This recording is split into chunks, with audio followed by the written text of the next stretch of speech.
Welcome to the College Investor Audio Show, where we talk about the biggest issues impacting millennial money, from student loan debt to side hustles to building wealth. We will show you how to get out of debt so that you can build real wealth for the future.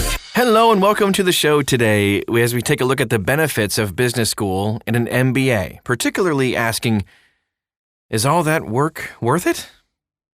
The thought of going back to business school appeals to those who want to boost their income and advance in their career. However, business school can cost anywhere from $20,000 to $150K per year. No joke. So it's critical that the benefits of business school outweigh the costs. Even the average cost of $60,000 is too expensive to, find yourself. So if you're thinking about going to business school, you should at least do so with a specific purpose and be working to realize specific benefits.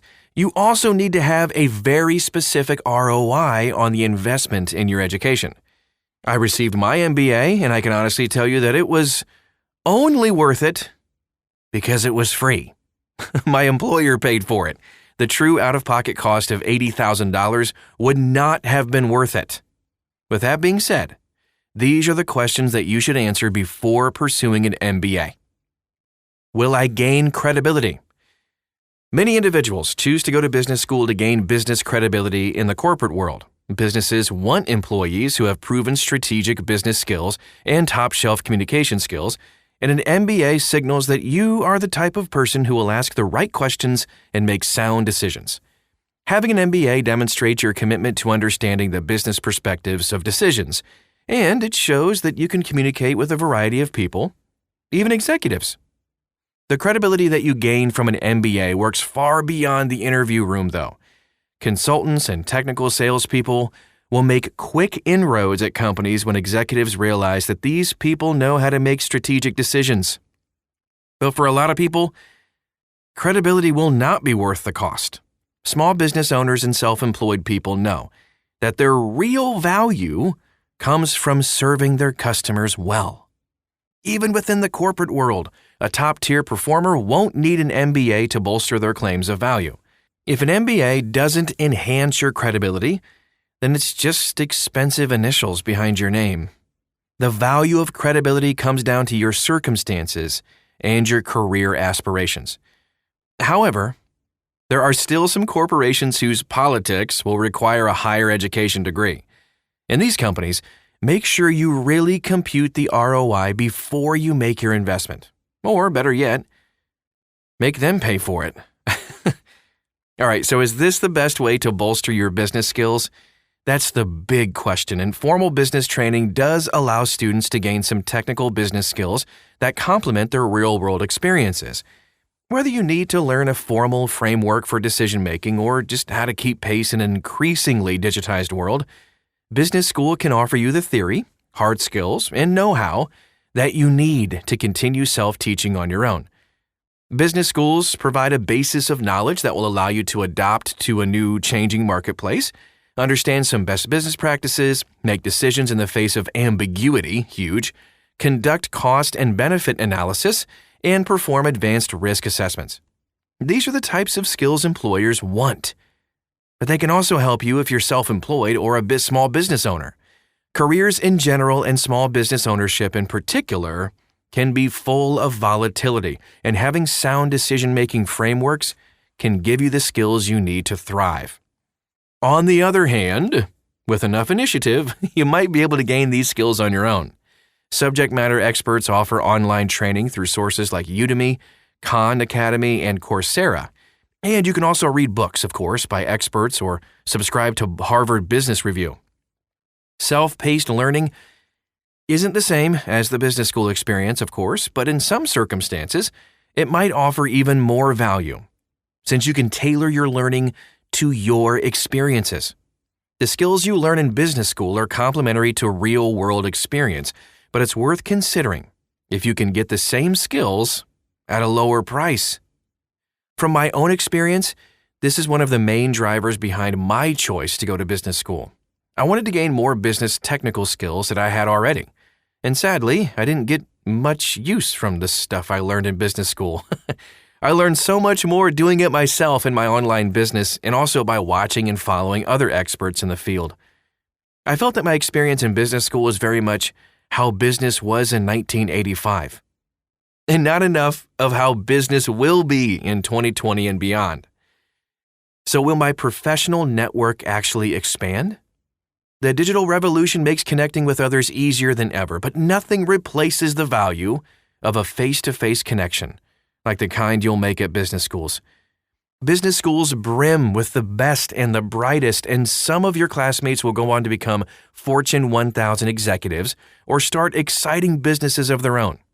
Studying with this type of person may help you grow the type of professional framework and network that will help you succeed. In addition to networking with other students, business schools, especially top-tier business schools like Harvard, MIT, or Cornell, have engaged alumni networks that help you land your first high-paying job right out of business school. When you properly nurture your network, it can be your most valuable professional asset, and an MBA program gives you unprecedented access to people who can connect you with opportunities. However, having access to other MBAs is no guarantee that your network will actually improve. The network that you're most likely to gain through an MBA are people with experience in finance and large corporations. If you want an entrepreneurial business partner or to meet top players in a niche industry, then an MBA might not be for you. Even if an MBA program offers you the right networking opportunities, you have to nurture those connections. If you're too busy with a full-time job, academic commitments, and other family and friends, you may come away from business school with only a few weak links. Many people will find their best connections through attending industry-specific conferences and also by connecting with people who live near them rather than through business school. I can safely say that my professional network that I built during my time in business school was the most valuable aspect of my program. Years later, I'm still in contact with my cohort, and they provide invaluable connections and knowledge whenever I need it. It's absolutely amazing. Was it worth $80,000? I don't know, but it clearly was the biggest value add of my experience.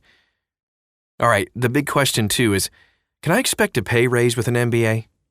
According to the Bureau of Labor Statistics, people with professional degrees like an MBA can expect to earn almost $28,000 per year more than those with just a bachelor's degree, $1,639 per week versus $1,101 per week.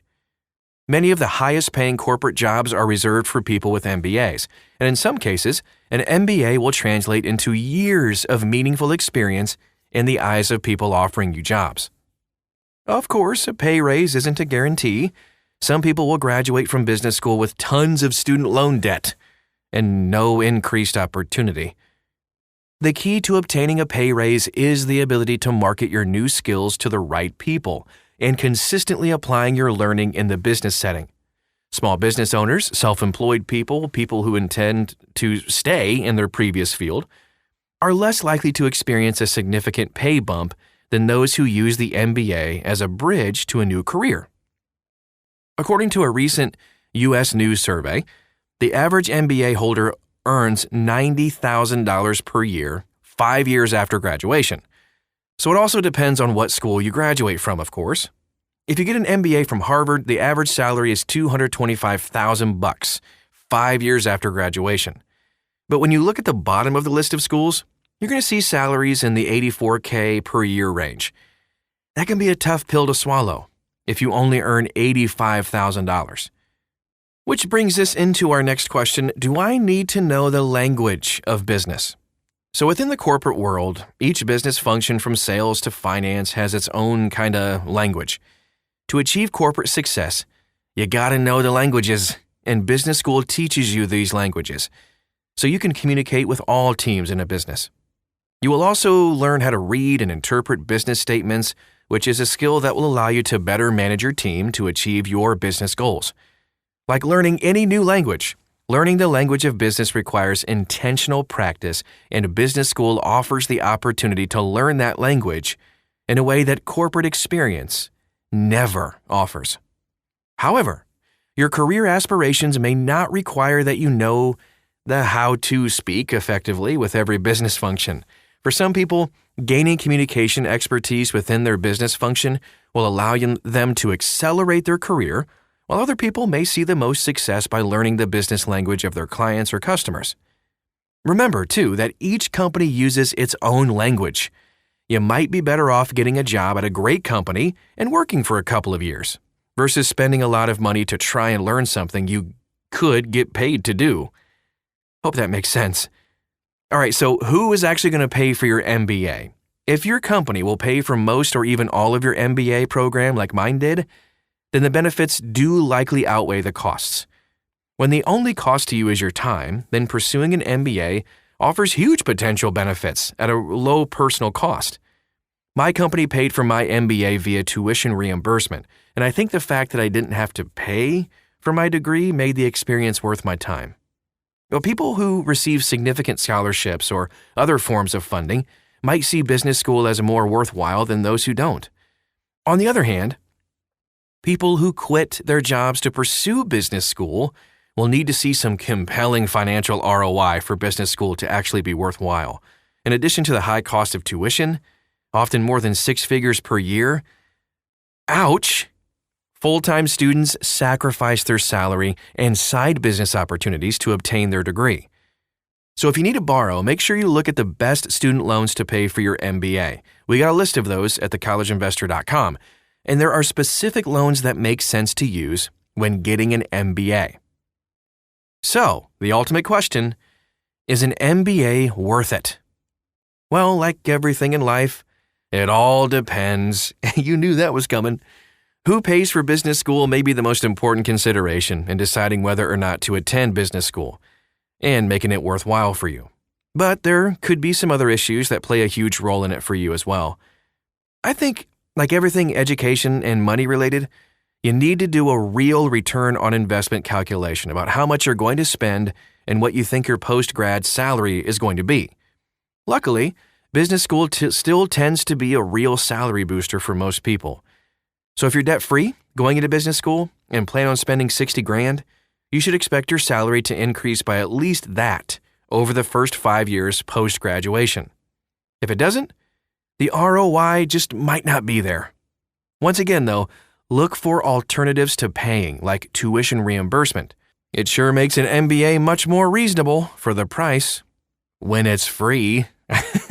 Well, thanks so much for stopping by to the show today. I hope it was helpful and kind of got your wheels turning a little bit if you've been considering getting an MBA. And if you want to find out more, kind of dive a little bit deeper into some of the resources we mentioned today, find it at thecollegeinvestor.com. Copy and paste the title of the podcast right into the search bar and you'll find it. You can also find us all over social media. We would love to get to know you better. Just search for The College Investor and you'll find us.